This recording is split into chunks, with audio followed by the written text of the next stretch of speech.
Bismillahirrahmanirrahim.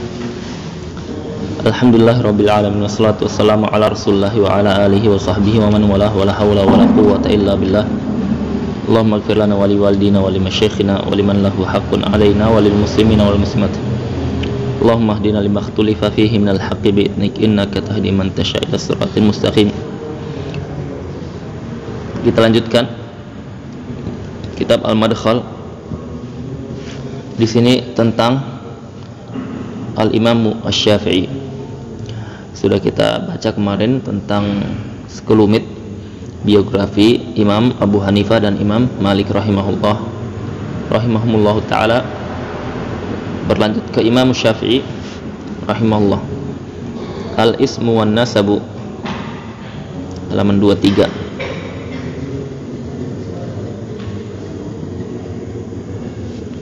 Ya. Muhammad ibn Idris Asy-Syafi'i. Beliau namanya Muhammad bin Idris. Idris bapaknya, Asy-Syafi'i kakeknya. Asy-Syafi'i itu kakeknya yang kesekian. Yaltaqi nasabuhu ma'an Nabi sallallahu alaihi wasallam fi jaddihi Abdi Manaf. Jadi nasabnya bertemu dengan Nabi sallallahu alaihi wasallam di kakeknya Abdu Manaf. Jadi Nabi sallallahu alaihi wasallam punya kakek namanya Abdu Manaf. Imam Asy-Syafi'i juga ya satu. Jadi satu-satunya dari madzhab arba'ah yang dia itu Quraisy, yang dia itu Arabi Quraisy. Nah. At-tarikh, dia lahir tahun 150 Hijriyah. Di mana? Di Gaza. Di Gaza, Palestina. Dan wafatnya tahun 204 Hijriyah di Mesir. Wafatnya di Mesir. Makanya di Gaza, Palestina secara umum, dan di Mesir secara umum itu terkenal mazhab Syafi'i. Kalau kita lihat berarti 150 ke 204 usianya Imam Syafi'i singkat betul ya. Hanya berapa? 54 ya, 54. Jadi usia masih muda itu hitungannya. Wafat beliau 54 tahun. Warahala ila Makkah wal Madinah wa Baghdad. Rihlah ke Mekkah, ke Madinah dan Baghdad. Bagaimana ibadah dan ketakwaannya beliau? Qala Rabi' bin Sulaiman, kana Syafi'i yakhtimul Qur'an fi syahr Ramadan 60 khatmatan. Berkata muridnya adalah Imam Asy-Syafi'i mengkhatamkan Al-Quran di bulan Ramadan 60 kali ya, 60 kali. Berarti satu hari dia khatamkan 2 kali. Dan ini memungkinkan ya. Ini mungkin karena kalau Al-Quran itu dibaca dengan bacaan mutqin, dia bisa diselesaikan dalam waktu 10 jam ya, 10 jam. Berarti kalau kita 2 kali 20 jam. Belum lagi ditambah dengan keberkahan waktu di zaman itu. Ya, mereka para ulama waktunya berkah. Nah, bahkan kemarin sebelumnya diriwayatkan Imam Abu Hanifah membaca 1 rakaat. Di 1 rakaat 1 khataman. Nah, begitu juga riwayat Utsman bin Affan. Ya, jadi itu memungkinkan. Ya. Qala Husain Al-Karabisi, bahkan ada riwayat Imam Syafi'i khatam semalam 3 kali. Yang pernah Anda ceritakan bahwasanya ada seorang murid beliau yang hadir di majelis bertanya. Dia bukan murid ini ya, murid khusus, tetapi murid umum yang datang kajian. Dia tanya, "Wahai Imam, bagaimana caramu menjelaskan agama ini?" Maka Imam Syafi'i mengatakan, "Bi kitabillah, dengan kitabullah. Kalau tidak aku temukan maka bi sunnati Rasulullah, dengan sunnah Nabi sallallahu alaihi wasallam. Kalau tidak aku akan lihat ijma'." Ya. Maka orang tersebut bertanya, adapun kitabullah dan sunnah Nabi sallallahu alaihi wasallam itu dalilnya jelas. Dalilnya jelas. Artinya apa? Ada dalilnya, sudah difahami. Tetapi dalil ijma'. Ya.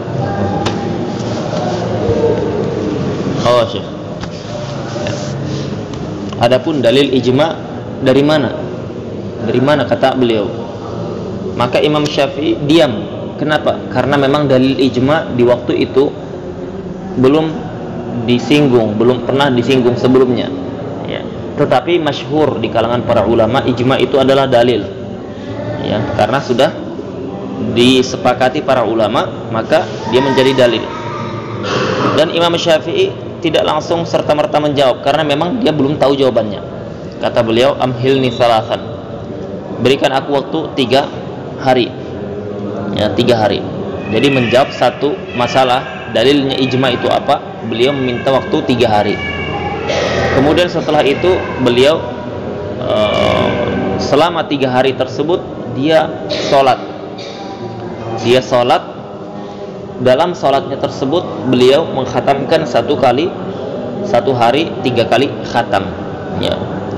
Berarti 3 hari 3 kali 9 kali khatam. Kemudian di hari ketiga Imam Syafi'i memanggil orang tersebut. Mana yang kemarin bertanya? Dipanggil, kemudian Imam Syafi'i mengatakan bahwasanya dalil ijma' adalah firman Allah Subhanahu wa taala, "Wa man yushaqiqir rasul min ba'di ma tabayyana lahul huda wa yattabi' ghaira sabilil mu'minin nuwallihi ma tawalla wa nuslihi jahannam wa sa'at masira."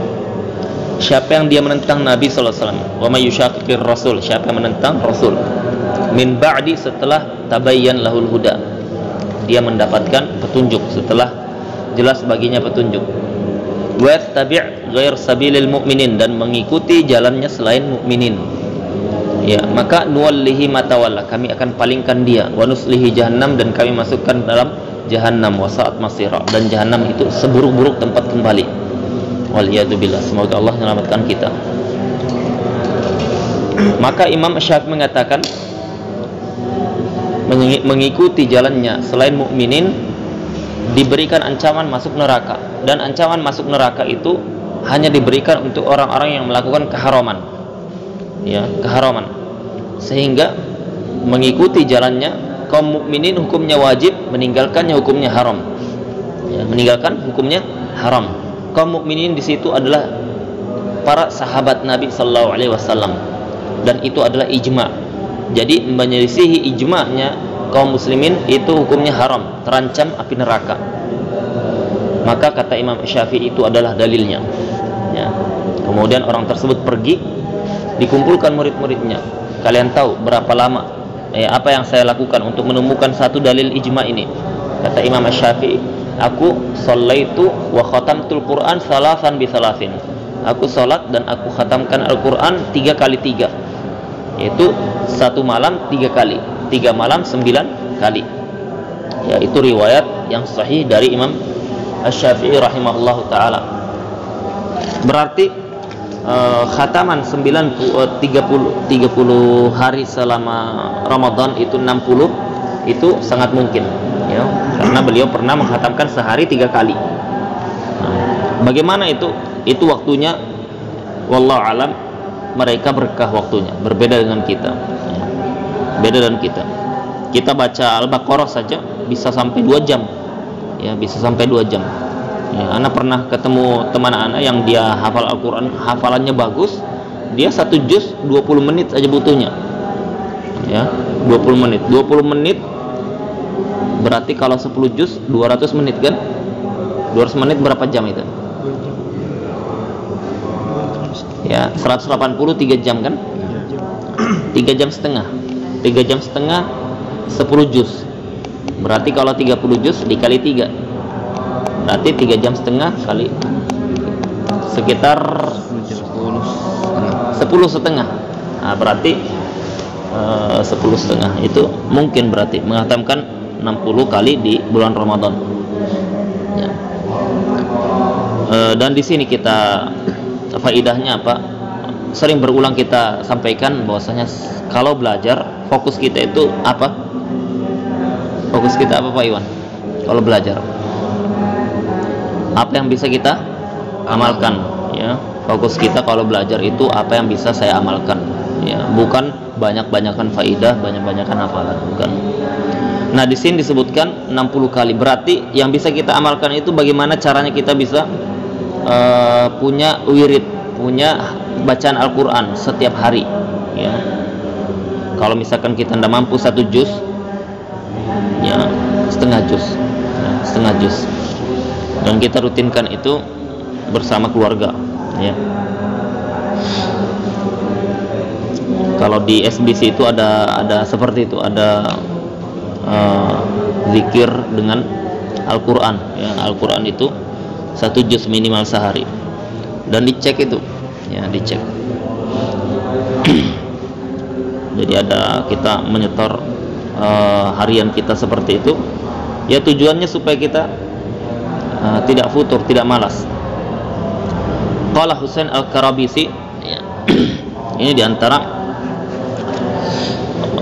ashab Syafi'i, murid-muridnya Imam Syafi'i, Husain Al-Karabisi, yang meriwayatkan madhab Al-Qadim, madhab Qadim beliau, ya, saya ingat anak madhab Qadim. Bittu ma'a Syafi'i lailah, aku bermalam dengan Imam Asy-Syafi'i suatu malam. Dan bermalam dengan para ahli ilmu di zaman itu kebiasaannya para salaf. Jadi dia sampai bergadang, bukan tidur, maksudnya tidur ngopi, enggak. Dia itu murojaah ilmu, bertanya sampai subuh, ya, atau terkadang tidur sebentar, kemudian mereka sholat.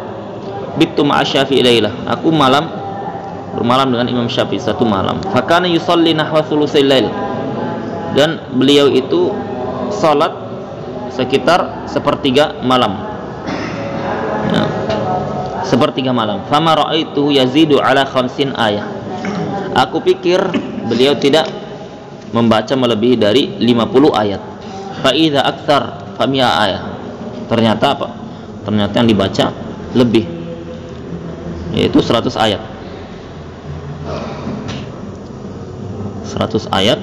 Al-Baqarah ada berapa? 200 berapa? Al-Baqarah 100 ayat, lumayan panjang, ya. Kalau kita baca di sini panjang seperti itu, kita pas salam tidak ada orang, tinggal jin. Qala Rabi' bin Sulaiman, kana Syafi'i qad ja'azza al-lail, Imam Syafi'i itu membagi malamnya. Fa thulutsuhul awwal yaktub, sepertiga malam yang pertama menulis. Nah, ini diantara apa kelebihan para ulama yang mereka aktif menulis, itu diantaranya Imam Syafi'i, sepertiga nulis. Watsani yusalli, sepertiga yang kedua sholat. Watsalisu yanam, sepertiga yang akhir beliau tidur. Jadi dibagi, ada waktu untuk badannya, ada waktu untuk dakwah, ada waktu untuk dia dengan Rabbnya. Faidahnya menulis itu ada banyak, ya. Pertama, mengikat ilmu. Yang kedua, untuk menjadi amalan jariah kita. Kenapa? Kalau orang menulis kemudian dibaca orang lain, itu akan menjadi amal jariah. Ilmun yuntafa'u bihi, ilmu yang bermanfaat, ya.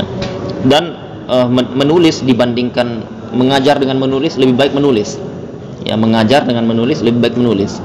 Kenapa? Karena pengajaran itu pengajaran terkadang dia berhenti dengan muridnya karena muridnya tidak melanjutkan. Tapi kalau menulis, tulisan tersebut dia bisa dilanjutkan oleh muridnya atau selain muridnya, ya, atau selain muridnya. Misalkan Sahih Bukhari, ya. Imam Al-Bukhari, kalau di dalam biografinya sangat sedikit tulisannya beliau, ya, tulisannya beliau. Apalagi Imam Muslim, ya, sedikit, karena kitabnya Imam Muslim ada banyak yang tidak sampai kepada kita, ya, tidak sampai, entah terbakar atau tenggelam. Tetapi dari yang sedikit itu sampai sekarang, ya, jadi kitab terbaik Sahih Muslim dengan Sahih Bukhari. Nah, lihat itu bagaimana. Sedangkan muridnya mereka, murid Imam Muslim, Imam Bukhari, ribuan muridnya, ya, tetapi yang dia lebih terkenal tadi karena jasa ada kitabnya mereka. Hafizul Qur'an fi sabi'ah, Imam Syafi'i menghafal Al-Quran di usia 7 tahun. Kalau dikata hafizho di zaman itu berarti hifzus sudur, berarti betul-betul hafalnya di hati. Dia jalan kemanapun dia ada, dia masuk pasar, keluar masuk WC, ada hafalannya, tidak pengaruh. Kalau hafalan di zaman dulu, kalau di zaman sekarang sudah beda, ya. Kalau ditanya sudah hafal Al-Quran, sudah, ya, biasanya sudah pernah Ya, maksudnya sudah pernah, ya. Tapi masih nempel atau tidak, lengket atau tidak, tidak tahu sudah. Memang seperti itu ya, pengaruh hafalan. Ya, zaman dulu mereka tidak terbiasa dengan bersandar di kitab. Ya, mereka terbiasa dengan hifdz hafalan. Ya, terlebih di zaman tabi'in. Zaman tabi'in. Ketika zaman tabi'in masih kuat hafalan. Di zaman tabi'ut tabi'in mulai berkurang. Ya, setelah itu baru berkurang lagi. Makanya dibukukan. Ya, makanya dibukukan banyak ilmu. Kalau di zaman sekarang sudah berbeda. Wal Muwatta fil Ashirah, hafal kitab Muwatta Imam Malik di usia 10 tahun. Di usia 10 tahun itu beliau menghafal Muwatta di perjalanan, ya. Jadi safar Imam Asy-Syafi'i dari Palestina kemana itu? Ke Madinah. Perjalanan tersebut dia hafalkan Muwatta. Ya. Wa ajazahu syaikhuhu Muslim ibn Khalid Az-Zanji. Ini murid guru pertama Imam Syafi'i dalam ilmu hadis. Ya, Khalid bin Muslim bin Khalid Az-Zanji bil ifta. Beliau diijazahkan, diizinkan untuk fatwa wa huwa fil khamisah asyarah. Dalam kondisi usianya masih 15 tahun. Kalau Imam Malik kemarin berapa tahun usianya? Imam Malik kemarin usia 21 tahun fatwa. Di zaman itu masih ada Sufyan bin Uyainah. Di zaman itu ada Ibnu Wahbin, muridnya Imam Malik. Ya. Ada para ulama. Imam Malik sudah fatwa usia 21 tahun. Imam Asy-Syafi'i fatwa di usia 15 tahun. Ya. Usia 15 tahun. Pernah satu ketika ada kisah yang ini disebutkan di kitab Al-Amrani Al-Bayan di muqaddimahnya. Imam Asy-Syafi'i itu majelis Imam Malik karena Imam Syafi'i muridnya. Jadi Imam Syafi'i itu berguru dengan Imam Malik sampai wafatnya Imam Malik. Dan itu diantara da'bus salaf, kebiasaan salaf, dia tidak rihlah kecuali sudah dia ambil seluruh ilmu di negerinya. Ya, baru dia rihlah. Itu kebiasaan salaf seperti itu. Atau dia tidak menyelesaikan itu tapi ada hajah karena dia ingin meneliti hadis, tahu hadis tersebut ada di Baghdad atau di Kufah, baru dia rihlah sesuai hajah. Ya, dan ini Imam Syafi'i sampai wafat Imam Malik baru dia meninggalkan Madinah, ya, rihlah ke tempat lain, ya, ke Kufah, Mesir, ya, dan Baghdad, Mekah, ya. Dan Imam Asy-Syafi'i ada di majelis Imam Malik. Datang seseorang, orang ini dia nangis, ya, laki-laki nangis. Dia bilang, wahai Imam, aku dapat musibah. Musibah apa? Dia tanya ke Imam Malik. Ada Imam Syafi'i hadir di situ. Imam Syafi'i masih kecil, ya, masih belum fatwa, masih belum 15 tahun. Kata beliau, jadi saya transaksi, saya jual burung. Burung tersebut saya latih dan saya tahu persis burung saya ini terlatih. Ya, kata orang tersebut kepada pembeli, ini saya jual burungnya. Dia itu kalau dia tidak berbicara, ya, tidak bersuara, ya, saya talak istri saya, talak 3, dia bilang. Saya talak istri saya, talak 3. Jangan coba-coba antum jualan burungnya, bahaya. Kalau sekarang tidak bisa, burung sekarang banyak makan riba, jadi tidak bisa bicara.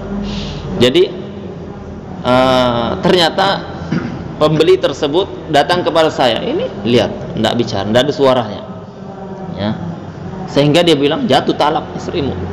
Dan saya sedih, ya, saya sedih, saya bingung, saya tanya. Maka kata Imam Malik kepada pembeli, apa benar dia bilang seperti itu? Iya. Kalau begitu jatuh talak 3. Makin sedih dia. Imam Malik jawabnya makin sedih. Pergi dia. Ya, Imam Syafi'i lihat orang tersebut sedih, dikejarnya. Imam Syafi'i izin dikejarnya. Dia katakan, sebentar, saya tanya dulu. Ketika di rumahmu burung tersebut bersiul, bersuara? Iya. Ya. Dia sering bersiul? Iya. Kemudian ditanya kepada pembeli tersebut, burungnya ini pernah bersuara? Iya. Lebih banyak bersuaranya atau tidak? Lebih banyak bersuaranya. Tapi hari ini tidak mau bersuara dia. Ya. Kata Imam Syafi'i, sahabatku tenang, kamu tidak jatuh talaknya itu. Ya, kenapa? Karena dia bersuara lebih banyak dibandingkan tidaknya. Bagaimana dengan fatwa Imam Malik? Tidak. Kemudian datanglah datang penjual ini kepada Imam Malik. Wahai Imam, sesungguhnya fatwa muridmu lebih baik daripada fatwamu. Fatwa muridmu lebih baik. Imam Malik mengatakan, siapa muridku? Ini anak muda yang luar biasa ini pemahamannya. Ya. Imam Malik marah tidak? Tidak. Imam Malik mengatakan, ma hujjatuka ya fata? Apa hujahmu wahai fata, wahai pemuda?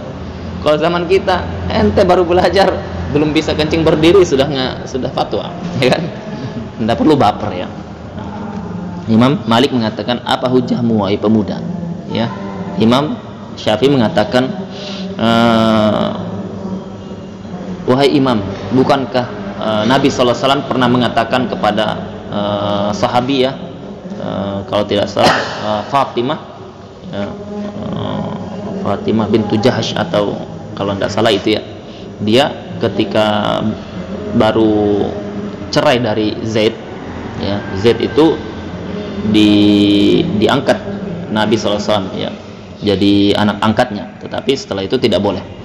Jadi cerai dia, kemudian ingin menikah dengan Muawiyah dan Jaham bin Safwan. Ya, kata Nabi SAW, adapun Muawiyah fas'ulukun, dia itu kurang hartanya ya, kurang hartanya. Adapun Jaham, dia itu la yad'asahu min atiqih, dia tidak meletakkan tongkatnya dari pundaknya ya. Jadi artinya dia sering safar ya. Kata Imam Syafi'i, bukankah beliau juga kadang makan, kadang buang hajah, kadang ini. Artinya tidak selalu tongkatnya itu ditaruhnya di sininya. Nah, artinya aglabiyahnya, seringnya seperti itu. Ya, berarti maksud Nabi SAW bukan dia kesehariannya seperti itu. Sama ucapan orang ini. Kalau burung ini tidak bersiul, berarti dia nanti aku cerai. Ya, bukan berarti dia bersiul terus. Ya, dia kadang burungnya tidur, terkadang makan. Nah, seperti itu. Maka kata Imam Malik, Masya Allah, pemahamanmu lebih baik. Ya, jadi sudah. Nggak jadi cerai dia, nggak jadi nangis. Di situ kecerdasan para ulama kita. Kalau kita mengetahui biografi para ulama, tujuannya apa? Biar kita ta'zim kepada mereka, dan biar kita itu termotivasi mengikuti jalannya mereka. Kita doakan mereka. Di zaman ini kenapa para penuntut ilmu itu diantara mereka ada yang dia sangat mudah menyalahkan ahli ilm, menyalahkan ulama, karena itu dia tidak tahu bagaimana ulama itu ya, bagaimana perjalanan mereka, bagaimana perjuangan mereka. Jadi kita membaca biografi seperti ini biar kita tahu. Bayangkan jasa orang tua kita saja, jasa orang tua kita menyekolahkan kita, kita ungkit-ungkit, kita sebut, kita ingat-ingat terus. Lah jasa para ulama lebih besar dibandingkan jasa orang tua kita ya, jauh lebih besar. Kenapa? Karena mereka memperbaiki agama umat, bukan agama satu orang ya. Makanya kita perlu mengetahui biografi mereka. Qala Ibn Uyainah ya. Ibn Uyainah ini siapa? Gurunya Imam Asy-Syafi'i, guru hadisnya Imam Asy-Syafi'i. Asy-Syafi'i afdal ahli zamanihi.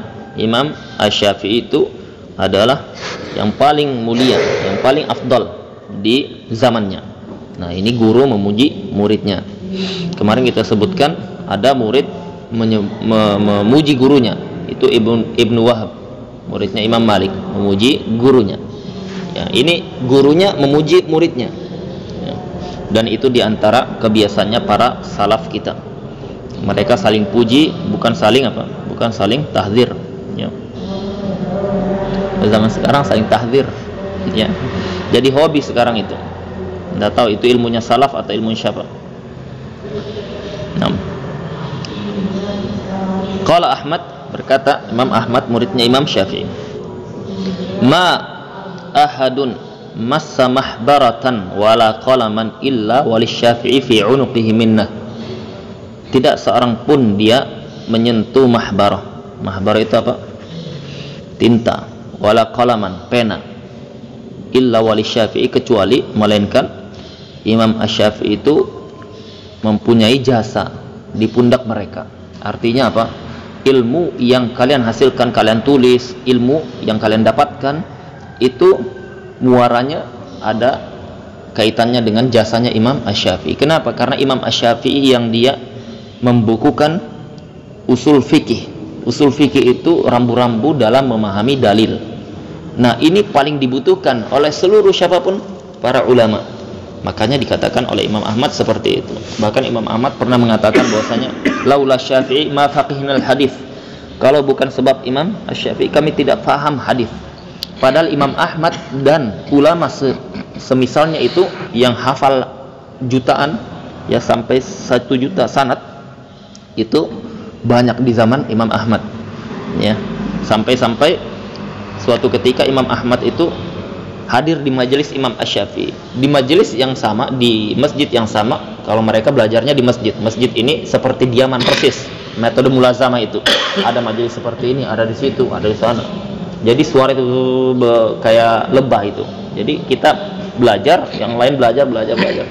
Terkadang kalau kita di Ma'rif misalkan pelajaran bahasa Arab itu ada 10, ada 20 halaqah. Ya di sini halaqah sama. Ya, ada yang dia kitab tingkat pertama, tingkat kedua, tingkat ketiga. Ada di sana hadis, akidah, fikih. Jadi lengkap, ya. Yang paling banyak itu di Damaj dulu. Nah, di Damaj itu majelisnya sampai ada mungkin 50-an majelis. Tinggal kita pilih itu. Ya, tinggal kita pilih. Jadi di zaman Imam Asy-Syafi'i itu majelisnya beliau, ada juga majelis gurunya. Majelisnya Sufyan bin Uyainah. Imam Ahmad hadir di majelisnya Imam Asy-Syafi'i. Ketika itu Yahya bin Ma'in satu letting, satu masa dengan Imam Ahmad, akron dia. Begitu juga Abu Zur'ah, ya, ya, Abu Hatim Ar-Razi, ya, satu zaman. Jadi mereka mengatakan, ya Abu Abdillah, wahai Abu Abdillah, ngapain kau hadir dengan seorang fata yang umurmu saja dengan umurnya dekat? Ya, umurnya Imam Syafi'i paling beda 9 tahun. Umurmu saja dengan umurnya dekat. Maksudnya masih muda dia itu. Ngapain dihadiri majelisnya? Ada Ibn Uyainah, ya, ada Sufyan Ats-Tsauri, ada yang lain-lain. Maka Imam Ahmad mengatakan, in fatani haula, ya, kalau terlewatkanku dariku ilmunya mereka, ilmu Sufyan Ats-Tsauri, masih ada fulan yang ahli hadis juga. Masih ada fulan yang juga ahli hadis. Tapi kalau orang ini yang hadir, yang aku tidak dapat ilmunya, maka tidak ada yang menggantikannya. Ya, maka tidak ada yang menggantikannya. Itu pujian dari muridnya. Ya, kelebihannya beliau dalam masalah apa? Fahmu al-adillah, pemahaman dalil. Ya. Dan itu kelebihannya Imam Asy-Syafi'i. Begitu juga kelebihannya Imam Abu Hanifah. Imam Abu Hanifah ma'ruf dalam masalah pemahamannya terhadap adillah. Kita lanjutkan Imam Ahmad, ya, 2 halaman setelahnya. Dan ini biografi ulama terakhir Imam Ahmad rahimahullahu ta'ala. Namanya Ahmad bin Muhammad bin Hanbal Asy-Syaibani. Syaibani itu salah satu kabilah yang ada di Mekah, Syaiban. Tarikh hidupnya 164 Hijriah, wafatnya 241 Hijriah. 241 kurangi 164 berapa? 241 kurang 164. 164 tambah 6 70, 30 36 tambah 41. Berarti 77 umurnya Imam Ahmad. Imam Syafi'i tadi hanya 54 tahun. Jadi yang paling pendek umurnya Imam Asy-Syafi'i, 54 tahun wafat. Pendek itu usia 54. Ya, Imam Ahmad 77. Imam Malik yang paling panjang usianya 80-an. Qala Ibnul Jauzi ini seorang ulama Hambali, tawafa Ahmadu ad-dunya. Imam Ahmad itu tawaf keliling dunia marratain, 2 kali. Fi jam'il musnad, dalam mengumpul musnad Ahmad. Jadi musnad Ahmad itu kalau sekarang kitab hadis terbanyak, terbesar, ya, terbesar. Kalau sekarang sekitar 30-an jilid sekian. Ya, dia paling banyak hadisnya. Ya, yang sekarang. Ada yang menukil, ada yang lebih sebelumnya, tetapi tidak sampai ke kita. Ya, wallahu alam itu benar atau tidak. Qala Abdullah ibn Ahmad, Abdullah anaknya Imam Ahmad. Karena Imam Ahmad ini yang menakjubkan kita itu, anaknya semuanya jadi ulama. Ya, semuanya jadi ulama. Dan itu diantara keberkahan orang tua. Ya, keberkahan orang tua. Itu disebutkan di surah Al-Kahfi. Kana abi yusalli fi kulli yaumin wa lailatin 300 rakaah. Bapakku salat sehari semalam itu 300 rakaat. 300 rakaat. Allahu Akbar. Falamma marida min tilkal aswab, ya, ketika Imam Ahmad sakit, ya, di pertengahan waktu, at'afathu, maka beliau menjadi lemah. Fakani yusalli kulli yaum wa lailah 150 rakaah. Ketika sudah mulai melemah karena sebab sakit, beliau salatnya dikurangi jadi 150 rakaat. Ya. Jadi justru mereka itu semakin banyak keilmuannya, semakin tinggi keilmuannya, semakin ibadahnya bertambah. Ya. Yang menghalangi mereka karena sakit. Qala Ahmad, ma katabtu haditsan illa waqad amiltu bihi. Tidak pernah aku menulis satupun hadis kecuali aku sudah amalkan. Ya, kecuali aku sudah amalkan. Dan ini juga perkataan Imam Sufyan Tsauri. Imam Sufyan Ats-Tsauri, tidak pernah aku mendengar hadis melainkan aku amalkan meskipun hanya sekali. Ya, dia mendengar riwayat tentang membebaskan budak, dia kumpulkan harta. Ketika kumpulkan harta, dia bebaskan budak, baru dia ngajar hadis itu. Ya, dia bilang, saya sudah menghafalkan hadisnya dan saya sudah membebaskan budak. Sekarang saya ajarkan kepada kalian. Itu pun yang dilakukan oleh Imam Malik. Ya, ilmunya salaf itu seperti itu, berkah ilmunya. Jadi berusaha yang bisa kita amalkan, kita amalkan. Ya, dan masing-masing bertanggung jawab dengan amalannya. Hatta marrabi anna Nabi sallallahu alaihi wasallam ihtajama, sampai kata Imam Ahmad, saya mendengar Nabi sallallahu alaihi wasallam ketika hijamah, wa a'ta Abu Taibah dinaran, dia kasih Abu Taibah, seorang penghijamah itu, 1 dinar. Ya, 1 dinar kalau sekarang itu kurs, berarti kursnya sekarang berapa? Hampir 900.000 ya, atau 800? 900-an. Ya, 1 dinar itu sebanding dengan 20 perak. Ya. Ada yang pernah menghitung sekitar 20 juta. Ya, 1 dinar. Fa'ataitu al-hajjam dinaron, maka aku kasih juga 1 dinar. Hina tajamtu, ketika aku hijamah. Ya, jadi tukang hijamah aja syafar ya, dibayar 20 juta. Antum diskon lah 50%, 10 juta antum bilang. Ya. Apa itu? Bekam. Oh iya. Nah, sudah sering orang bilang hijamah, jadi kita hendak terjemah. Wa qala Rabi', berkata muridnya Imam Asy-Syafi'i, Rabi', ya. Qala lana Asy-Syafi'i. Jadi Rabi' bin Sulaiman itu dia berbeda dengan Imam Ahmad, sama-sama penukil riwayat Imam Syafi'i, tetapi Imam Ahmad madhab qadim, kalau Imam Rabi' madhab jadid, ya, karena dia ikut dengan Imam Syafi'i sampai ke Mesir. Qala lana Syafi'i Ahmad imamun fi saman khisalin. Imam Ahmad itu imam dalam 8 perangai. Dalam 8 perangai. Lihat, Imam Asy-Syafi'i memuji muridnya, Imam Ahmad memuji gurunya. Ya. Ini diantara kebiasaan yang baik yang harus kita berusaha hidupkan. Ya, berusaha hidupkan. Misalkan ada misalkan Pak Iwan ada yang mau khidbah, gimana Ustadz itu? Oh, masya Allah orangnya seperti ini. Di kita apa? Ya, Ustadz Hendro ada yang mau nanya, masya Allah, ya, layak jadi imam. Ya, kita puji.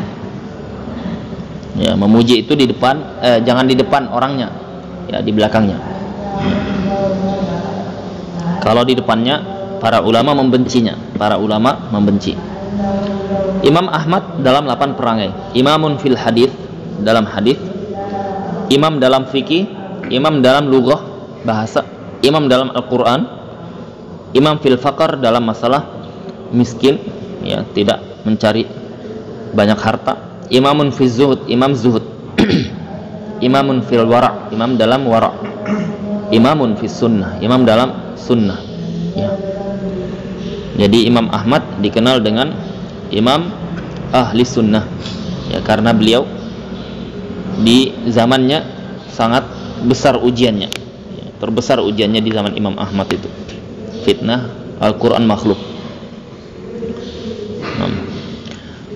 Keilmuan Imam Ahmad, qala Abdullah ibn Ahmad, anaknya, qala li Abu Zur'ah, berkata Abu Zur'ah kepadaku. Abu Zur'ah itu satu rating dengan Imam Ahmad. Abu kayahfad alfin halfi hadisin, bapakmu hafal 1000 kali 1000 hadis. Berarti berapa? 1 juta. Nah, paham ini? 1 juta hadis itu bukan innamal a'malu binniyat la salata liman lam yaqra bi fatihal kitab. Bukan 1 juta itu 1 juta matan namanya. Kalau 1 juta hadis berarti apa? 1 juta sanad. Ya, sanad itu dari fulan bin fulan, dari fulan sampai Abu Hurairah sampai Nabi, itu sanad. Nah, Imam Ahmad itu hafal 1 juta sanad seperti ini. Ya. Lebih sulit sanad atau hadisnya? Sanad. Kalau dikatakan hadis, ya berarti dia mencakup matan dan sanad. Ya, berarti dia hafal tadi isi hadisnya dan periwayatan perawi-perawinya. Ya, dia hafal 1 juta. Kita aja satu pun dah hafal itu, yang ada sanadnya, dah hafal, satu pun dah hafal. Ya. Karena apa? Karena di zaman itu memang zaman sangat-sangat dibutuhkannya hafalan. Mau tidak mau mereka harus menghafal, karena untuk menjaga hadis Nabi Sallallahu Alaihi Wasallam. Ya. Allah. Yang mau izin tafadhol. Jadi pernah satu ketika di zaman khalifah, di zaman Imam Ahmad itu ada dua orang, ya, ada satu orang pemalsu hadis. Dia palsukan hadis palsu sebanyak 200.000 hadis. Ya, 200.000 hadis banyak enggak? Banyak. Ya, banyak banget, ya kan? Nah, Imam Abu Hurairah saja menghafal hadis hanya 5.300 sekian. Ya, itu sahabat yang paling banyak hafalan hadisnya. Nah, ini dia palsukan 200.000. Ya, 200.000. Maka ketika dia mau dipenggal, orang ini bilang, "Wahai Imam, sebentar, jangan penggal dulu. Kalau saya dipenggal, siapa yang akan menjelaskan yang mana riwayat-riwayat yang palsu? Ya, maka kalian sangat butuh denganku untuk menjelaskan hadis-hadis palsu yang mana. Kalau saya dipenggal, tidak ada yang jelaskan." Kata dia, "Tenang, kami mempunyai 2 ulama, disebutnya Imam Abu Zur'ah dan Imam Abu Hatim, ya, dan mereka akan menyeleksi semua hadis tersebut yang mana yang palsu. Ya, penggal lehernya, dipenggal lehernya, ya, penggal lehernya. Ya. Jadi di antara yang dia itu ada namanya istilah ahlinya ahli hadis, namanya nuqat. Ya, nuqat ini ahlinya ahli. Ya, di antaranya Imam Ahmad, Imam Bukhari, Imam Abu Zur'ah, Imam Abu Hatim, ya. Imam Daruqutni belakangan. Nah, Imam Ahmad ini dikatakan oleh temannya Abu Zur'ah, ya, bapakmu menghafal 1 juta hadis. Ya, faqila lahu, dikatakan kepada Abu Zur'ah, "Wa ma yudrik, dari mana engkau tahu itu?" "Dzakartuhu," kata beliau, "aku mudzakarah dengannya." Ya.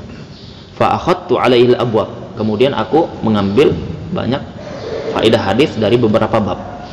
Faedahnya apa? Faedahnya selain mereka itu saling puji, ya, yang kedua, ulama di zaman itu saling tahu imam ini atau akronnya ini kelebihannya apa, kekurangannya apa, dia tahu, ya, dia tahu.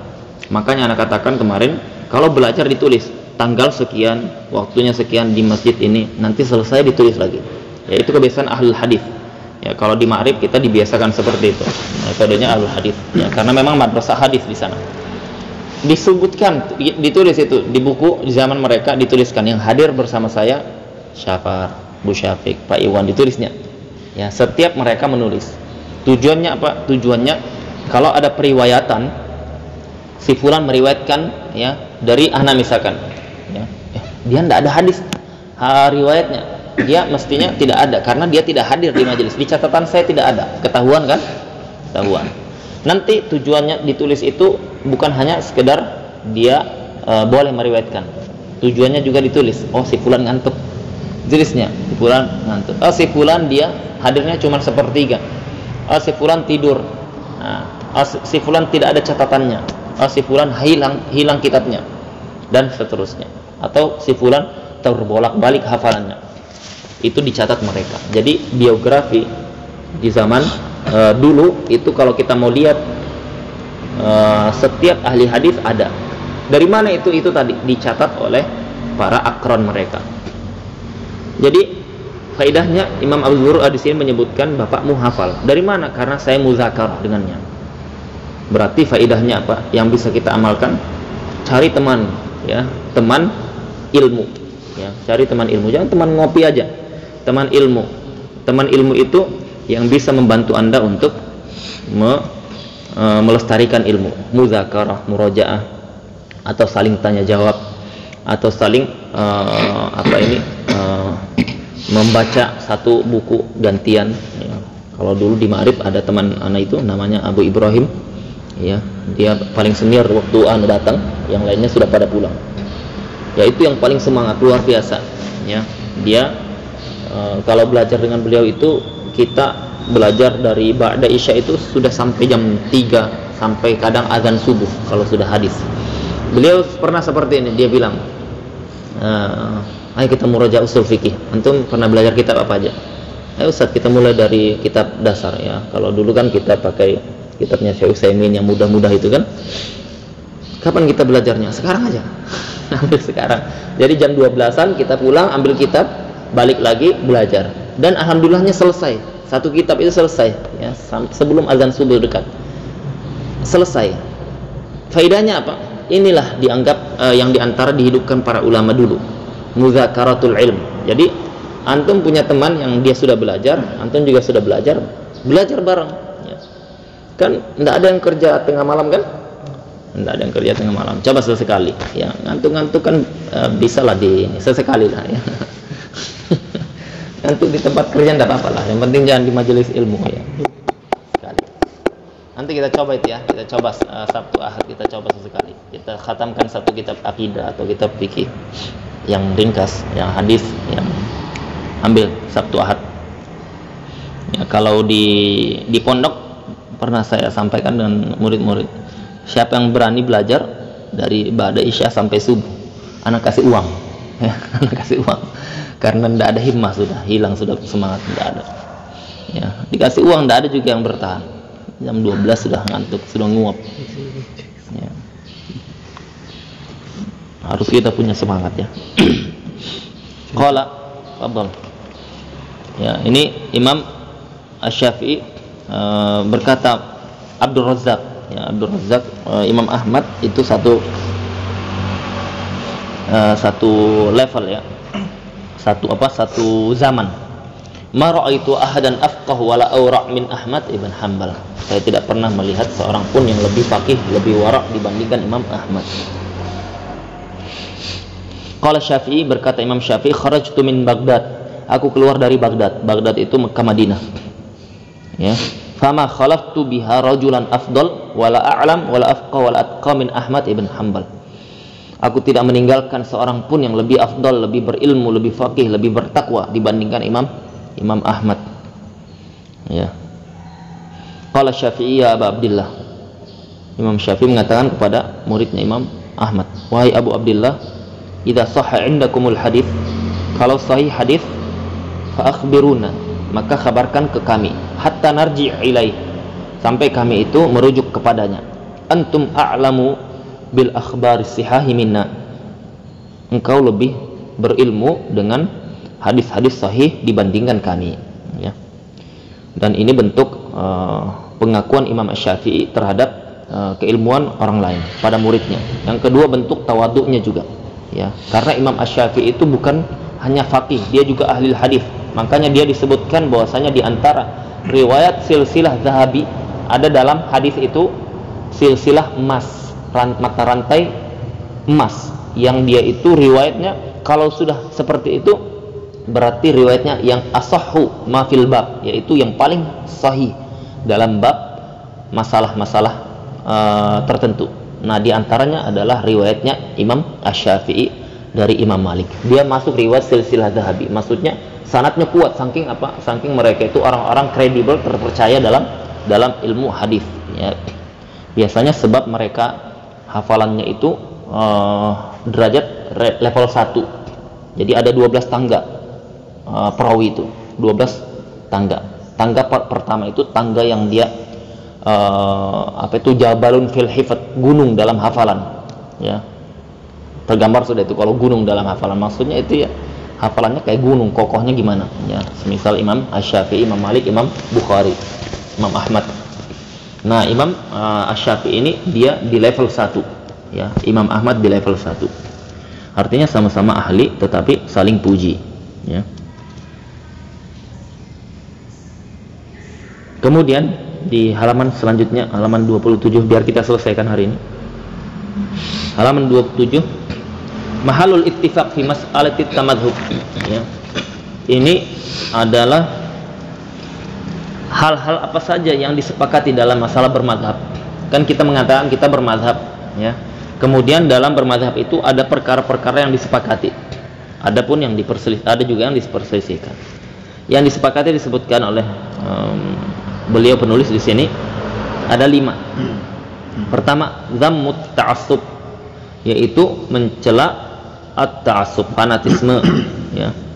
Fanatisme itu dicela oleh seluruh para ulama, mereka sepakat, ya. Bimuwalatil insan manhum ala madhabihi wa mu'adatu atba'il madhahibil ukhra, yaitu fanatisme yang dimaksud adalah wala wal bara dalam masalah yang satu madhab. Satu madhab dia wala, loyal dia. Kalau yang beda madhab dia tidak wala, tidak loyal. Maka ini fanatisme yang tercela, dicela oleh seluruh para ulama, ya. Yang kedua, qabulu wujudil madhahibil fiqhiyal arba'ah. Mereka sepakat menerima keberadaan seluruh madhab yang 4 yang ada itu. Wa adamud da'wah ila ilghaiha wa tarki kutubiha, dan sepakat untuk tidak menyeru meninggalkan mazhab-mazhab tersebut, meninggalkan kitab-kitab mazhab tersebut. Mereka sepakat. Kan hari ini ada yang menghidupkan mazhab Zahiriyah, yang mazhab Zahiriyah. Yang mazhab Zahiriyah ini memang paling banyak di tubuh kalangan teman-teman Salafi.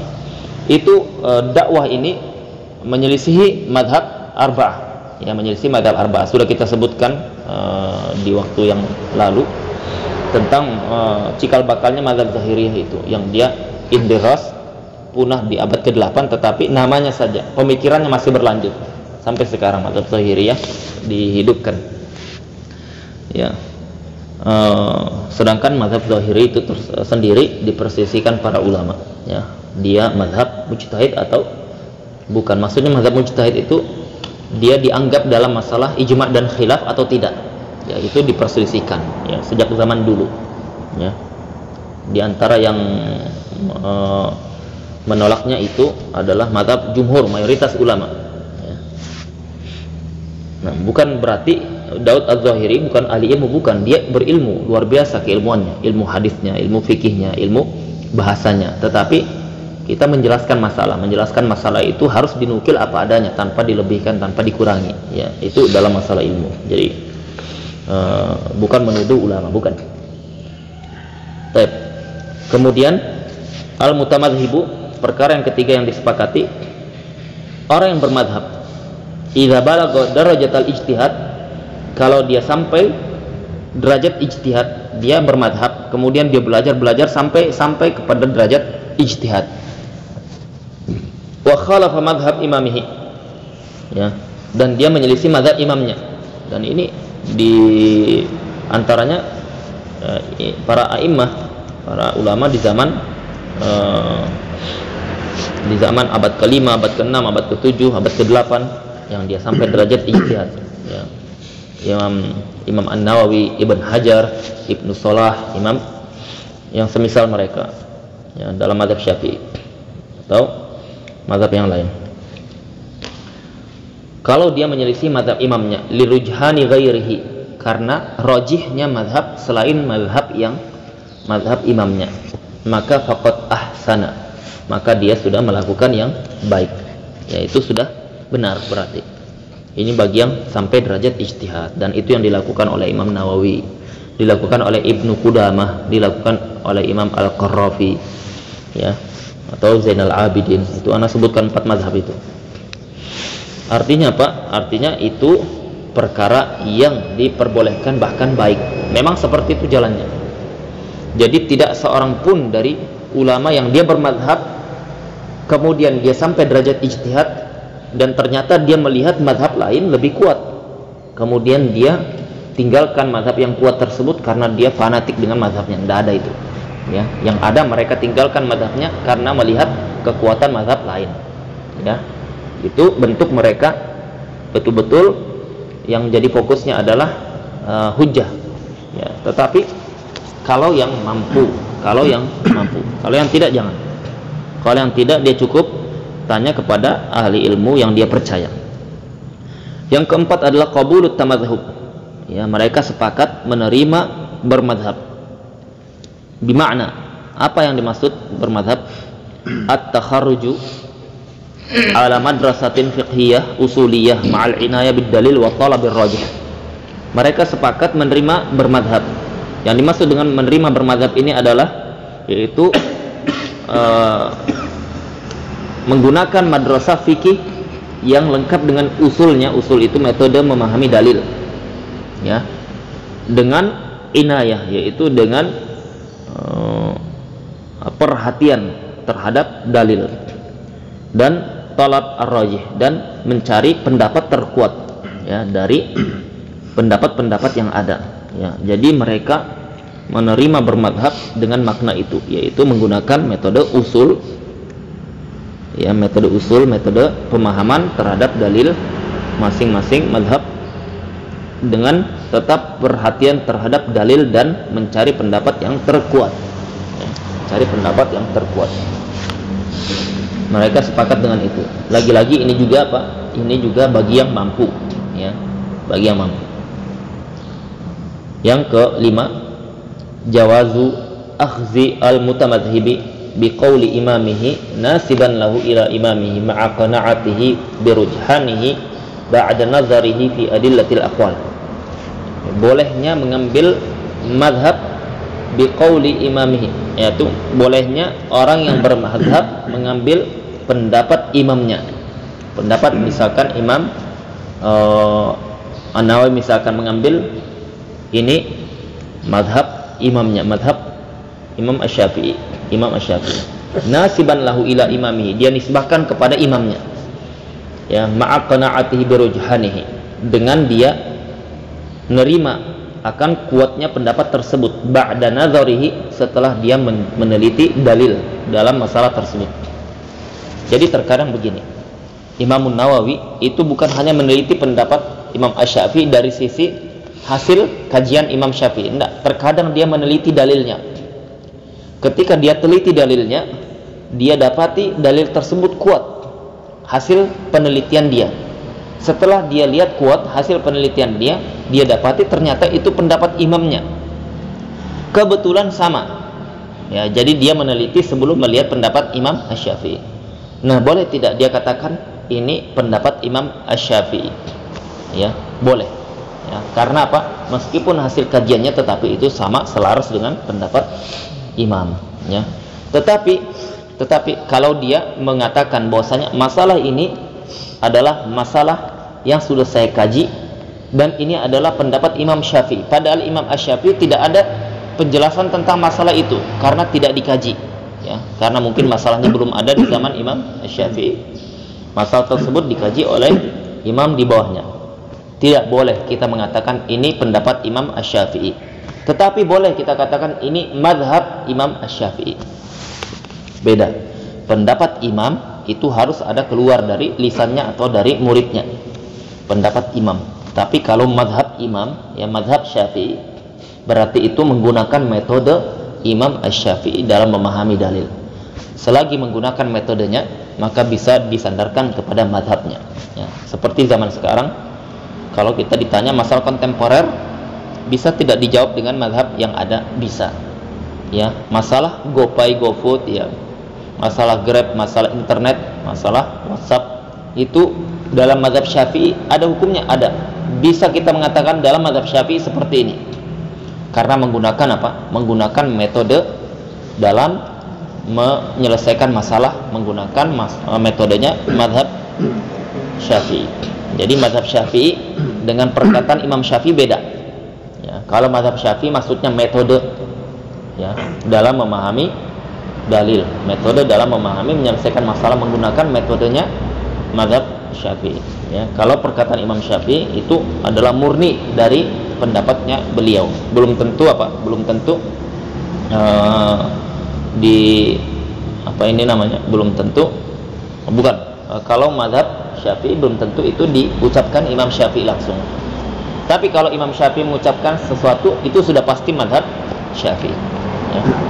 Karena apa? Madhab itu madrasah yang dia berkumpul di situ banyak ulama yang menggunakan metode sang imam untuk menyelesaikan kasus yang ada.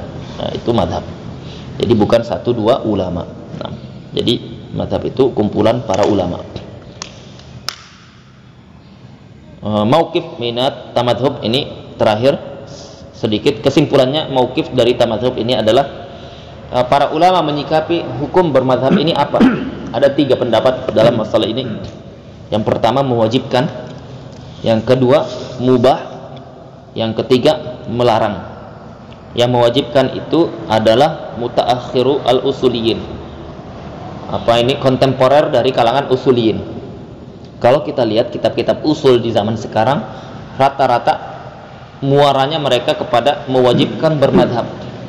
Dan ini yang lebih tepat, ya, lebih tepat, ya, untuk di zaman sekarang bagi yang mampu, ya, bagi yang mampu. Jadi diwajibkan ini bagi yang mampu mempelajarinya.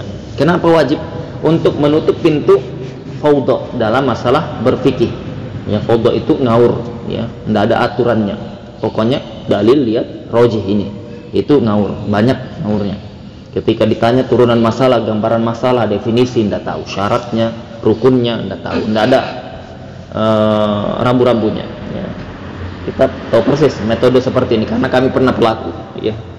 Jadi apa? Jadi metode seperti itu dia kesannya seperti faham fikih, tetapi pada hakikatnya lemah, fondasinya lemah. Ya. Kalau di kajian untuk masyarakat sah-sah saja boleh, masyarakat kasihkan yang termudah saja. Ya, tapi bagi pembelajar yang dia akan menjawab masalah hukum, ya, harusnya dia punya pondasi karena ini masalah dunia akhirat. Itu mereka menerapkan seolah-olah wajib, ya. Tapi kalau sandaran tidak dasar mereka wajib, itu nanti penjelasannya panjang lagi. Kemudian yang kedua mubah, dan ini disebutkan qad'iyat ijma' muslimin ala tibaihim wa darsi madzhabihim. Ijma' kaum muslimin untuk mengikuti madhab-madhab yang ada, yaitu mazhab arba'ah, ya. Tapi maksudnya mubah. Kemudian pendapat ketiga, ini pendapatnya Ibn Hazm, ya, bahwasanya pendapat dalam mengikuti mazhab itu, ya, tidak pernah diperintahkan, apalagi diwajibkan. Yang ada kita diperintahkan untuk mengikuti adillah. Nah, itu. Tetapi kalau di sini melarang bermazhab ini, wallahu a'lam, kalau kita lihat perkataan Imam Ibn Hazm, dia memberi qaid, catatan. Di sini mengatakan mimman yatamakkan minan nazar, itu bagi yang mampu. Bagi yang mampu lihat dalil. Kalau tidak mampu maka dia bertanya kepada ulama. Ya, jadi sebenarnya beliau itu bukan melarang bermadhab untuk semua manusia, enggak. Beliau itu lebih cenderung kepada yang mampu memahami dalil, pahami dalil. Kalau tidak mampu bertanya kepada ulama. Ya. Tapi itu bahasa beliau, bertanya ke ulama, bukan bermadhab. Ya, bahasanya beliau. Padahal hakikatnya kurang lebih aja. Ya. Sampai sini kita cukupkan. Subhanakallahumma wa bihamdika asyhadu an la ilaha illa anta astaghfiruka wa atubu ilaik. Assalamualaikum warahmatullahi wabarakatuh.